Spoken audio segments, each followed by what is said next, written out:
Hello mga kailaw, mayong gabi sa inyong tanan mga kailaw. Unang-una magpasalamat ako kay God tungod kay successful po ang amuang recital concert gabi. At syempre, ikaduha, magpasalamat sad ko sa akong pamilya. Bisan sa live ra sila na tanaw, bisan sa live ra sila nag-support, na aghapon sila nakasupport sa ako. And syempre magpasalamat sa ko sa Team Rams. Ayan, sobrang thank you po sa inyo ang support gabi.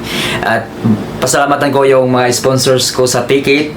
Thank you kay Ma'am Swin Vlog, kay Kuya Rini Hagutin, kay Jonathan Banjalan, Evelyn Gamino, kay Mar Vlog Gamino, Ima Gabi, Anyana Bin Vlog, John Canalita, Ate Dita Carter, and kay Lorena Hagutin Juwaman nga ako ang sekretary sa Team Rams. Ayan, thank you sa pag-support nyo guys. And syempre pasalamatan ko din ang ako ang mga kauban sa trabaho nga may palit sila og ticket bisan dili sila mo tan-aw kay adto sila sa hinguli sila sa ilahang mga probinsya kay naay importante din. So kasabay, so salamat sa Oro Marine family, Trust Me family, thank you sa mainitin yung suporta sa akin through ticket. Ayan, bumili sila ng ticket sa akin guys para lang ma-sold yung ticket ko, ma-sold out yung ticket ko. Thank you sa inyo Aura Marine and Trust Me family.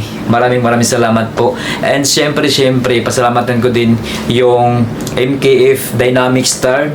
Thank you sa inyong lahat. Magpasalamat ko sa MKF Dynamic Star Music Studio. Ayan, tungod sa inyo thank you kay Coach Carlo, kay Coach Lawrence, and syempre kay Coach Marvin, kay Sir Mark, kay Sir Dong, at sa tanang staffs ng MKF Dynamic Star. Thank you so much guys, and see you next time. And syempre pahabol guys, magpapasalamat din ako kay Sir Ron, kay Sir Dix sa pagkain kagabi. Thank you. And kay Paring GR, kay Paring Jude. Thank you sa inyo guys. Napakabait niyo talaga. Sobra. Sana magkasama pa tayo on stage. Thank you guys. Maraming salamat. Bye bye.